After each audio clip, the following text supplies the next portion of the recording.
Hello, everyone, and welcome to The Wrap. I'm Bryan Anderson, WRAL State Government Reporter. Hi, and I'm Paul Specht, our PolitiFact reporter who also covers state government.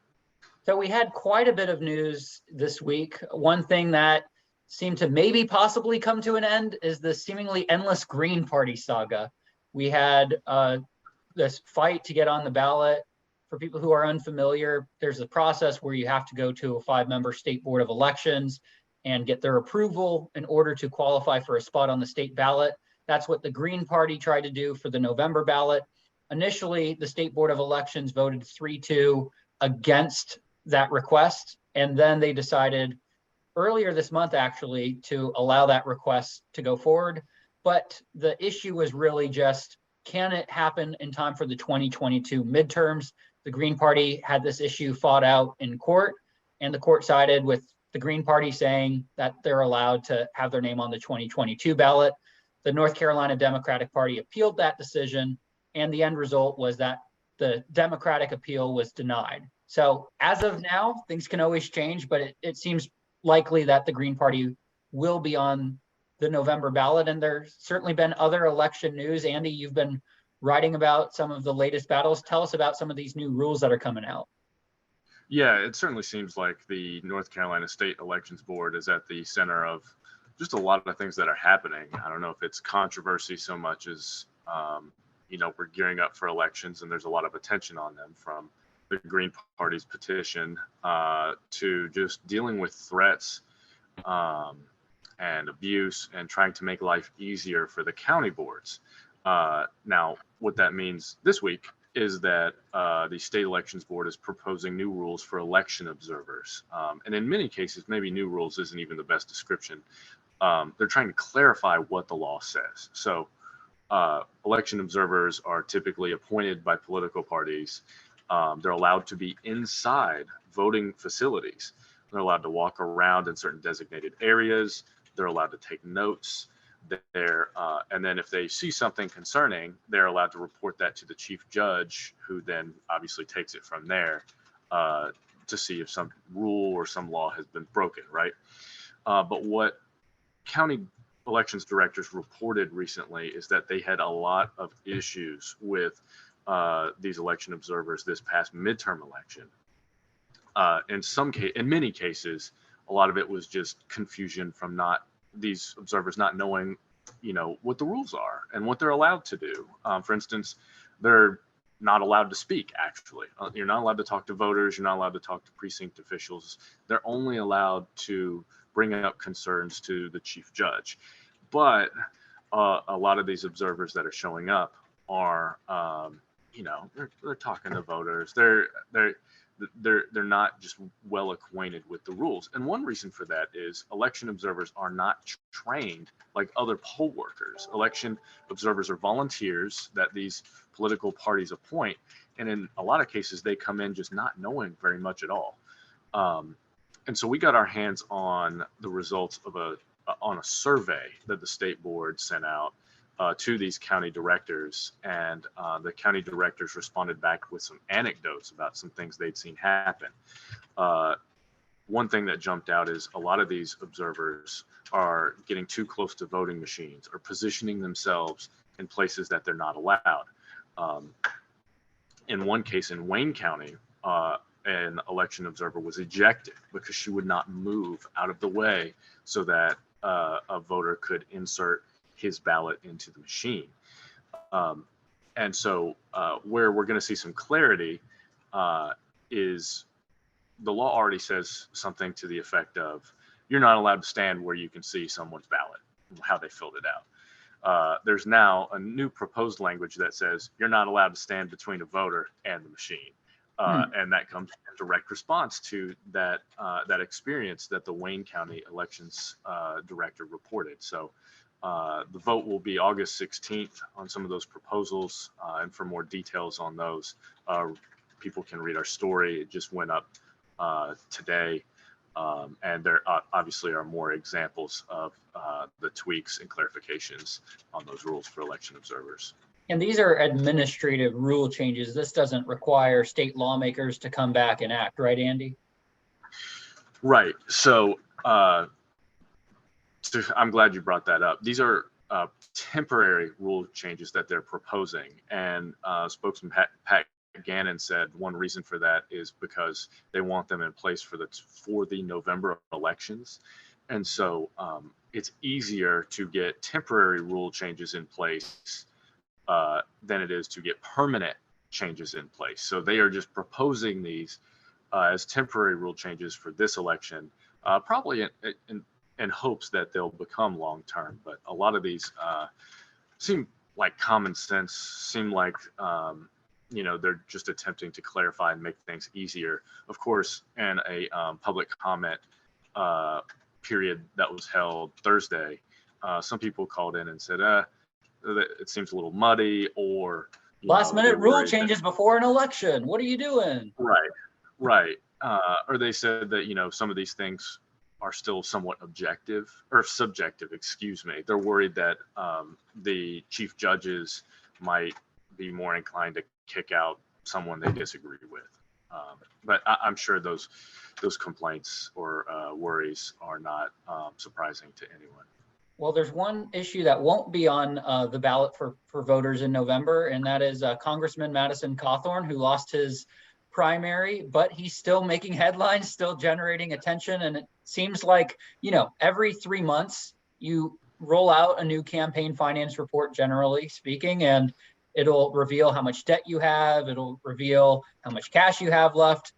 But we don't seem to know the latest with Congressman Cawthorn, do we? No. Our colleague Laura Leslie has a story up on our website right now. And basically what happened was Madison Cawthorn was supposed to submit his campaign finance report by the end of July, and he didn't. And then by August 10th, which is when our story went up, they still didn't have it. And so people are wondering, well, he had this election, he lost, he had some money. What's he using it for? And these aren't days delays. These are weeks and weeks long delays here. Very, very abnormal. Right. And one thing that I think made this probably a little more newsworthy is not just that he missed the deadline. It's that when asked about it, he seemed unavailable. And social media posts from him show him on vacation, jet skiing and drinking what looked to be expensive cocktails and playing war games. Even there's a video of him, in some sort of simulation. It's a game. But he's out having fun, and one could certainly get the impression from the story and his social media posts that he seems like he's checked out. With this report being late and him being on vacation. So that's the latest. We're always looking. We're looking at everyone's campaign finance reports. We should clarify. We're not picking on him. We're always looking for these. It just so happened that he is one big name that did not report. Yeah, and certainly there's questions from his campaign spending in the primary. He was a huge, prolific fundraiser since really being elected, raising hundreds and hundreds of thousands of dollars and spending it seemingly just as quickly as he got it, if not spending more than he was taking on. And it seems like there's some concerns over debt obligations versus outstanding cash, but just the extent to it, we don't know. And I think that's what is newsworthy and what people should care about is where your campaign money is going to, and whether it's been spent overboard is certainly something to keep an eye on. One thing that we've also been tracking for the campaign cycle is Bo Hines. He's running in this new 13th congressional district just outside the Raleigh area. It covers southern Wake County, also all of Johnston County. Those are some of the nearby places. And it is supposed to be the closest race this election cycle at the U.S. House level. Bo Hines is a political newcomer seeking a win for the Republican Party, and he's running against State Senator Wiley Nickel. And Nickel lives in Cary. You've had Bo Hines being accused of being a carpetbagger who's new to the district. He did go to NC State and voted, I think, in the district in 2012 or so. But really, this is going to be a race to watch. And one boost that Hines just got was from a Republican minority leader, Kevin McCarthy, who came to town for a fundraiser. And Kevin McCarthy's obviously been very closely aligned with former President Donald Trump, and Bo Hines has the endorsement of Trump. And as we are seeing Trump in the headlines more and more, it's going to be interesting to see what involvement Trump has in this race and what the turnout is going to be. I mean, this is certainly a race to watch, isn't it? Yeah, and you touched on something there. Hines sort of needs the backing of the establishment, whatever that is these days. It's hard to tell, but McCarthy is someone who certainly lends credibility to Hines, who, like you mentioned, came in as a newcomer, defeated some people in the district who have been there a while, who have served in lower offices. So, but yeah, he's endorsed by McCarthy. He's endorsed by Trump. I think he also got help from Club for Growth, financial help, that is. So it'll be interesting to see just what his reputation is come election time. Obviously, he gets a lot of his pedigree from those people we just mentioned. And so whatever happens with Trump could potentially help him, stain him, who knows. But I know, like you said, for his campaign, big names like McCarthy coming down to, give him support certainly helps. Yeah, and I came from California originally, where Kevin McCarthy is, and he's a very powerful force in California politics, and he wants to be House Speaker. And in order to become House Speaker, you need to retake control of the U.S. House if you're the Republican. So hopefully for McCarthy, he might be leaning on Hines down the road to try and become Speaker. So there's certainly some mutual benefit to that relationship as well. One of the biggest policy issues in that race is going to be abortion. That is one that is an animating issue here for voters, and both parties are hoping it will draw out supporters from their respective sides. And this issue of abortion in the coming days, weeks, we could see a ruling over this 20-week abortion ban, and that's a ban on pregnancies after 20 weeks, a ban on abortion after 20 weeks of pregnancy. And that's currently the law of the land in North Carolina. But the issue is it isn't enforced. And that's because the law was halted from being implemented last year. And with the Dobbs decision that overturned Roe v. Wade, it's back before the courts. Interestingly, the Attorney General is not defending the law, and he's come under some criticism for that as well. Yeah, we'll certainly see when that decision does come down. People will see a lot of headlines about it because it's been long anticipated, just to see how this will play out. And on the public opinion polling side of things, it's worth noting we had a WRAL news poll recently, and it found that 55% of, I think, adults in North Carolina supported this 20-week abortion ban, but a lot of people also said they favor the laws being kept where they are. And it's certainly a divisive issue that draws passionate views. But the Attorney General has come under criticism for something else as well. And that is this 2020 ad that his campaign had run. Tell us about that. Yeah, I have not written about this specifically, but I'll try to give you it's a little in the weeds, but in that race, Josh Stein had an ad that sort of accused Jim O'Neill, his Republican opponent, of not doing enough with rape kits, or to clear rape kits in his jurisdiction. Jim O'Neill was a district attorney. O'Neill thought that it was unfair and blatantly false. And there's an old law in North Carolina that dates back to, I think, the 1930s. That's like a century old. Yes, that says that it is illegal to say something about someone that is knowingly false. And so he filed a complaint with the state elections board.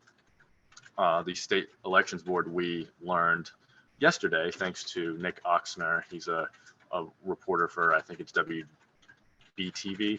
Yeah, had a report that the elections board as part of their process, they look into things like this, and then they either recommend charges or they don't recommend charges. In this case, they did not recommend charges when they sent the case over to Lauren Freeman, the Wake County District Attorney. Wake County's District Attorney Freeman is a Democrat, and so it came to the surprise of a lot of people when Nick Oxner, again, was the first to report that she was going to take this case, I believe, before a grand jury. And it very close, hours away. Right, hours away. And if I remember that the law on the books is a misdemeanor. I don't believe it's even a felony. And so obviously in the Democratic Party, the Republican Party, I've talked to people who think it's just funny to see. And the Democrats are wondering, what the heck is going on? You have, two people, in conflict with the local district attorney going after the attorney general. That is not something you see every day. I mean, their point is it's a slippery slope. If you talk about deception and ads, I mean, where do you draw the line? We're going to be seeing dozens and dozens of lawsuits on any given particular cycle is sort of the flip side that they're trying to say as well here.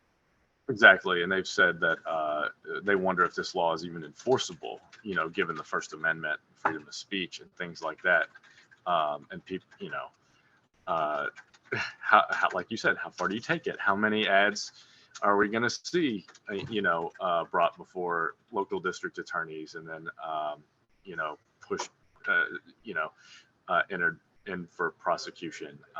It's certainly a unique case that's left a lot of people speculating that there might be personal grudges involved and things like that. So we're waiting to see that play out as well.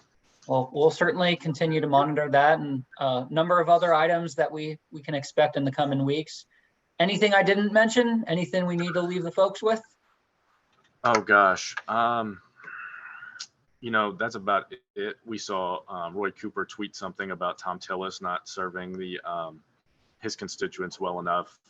We based that on one of his votes this week, and people speculated like, it's not every day that you see the governor tweet about the senator. We've seen Cooper come out and say, sort of denounce things that the lieutenant governor, Republican Mark Robinson, has said, but we don't often see Cooper come out and say things about the U.S. senators.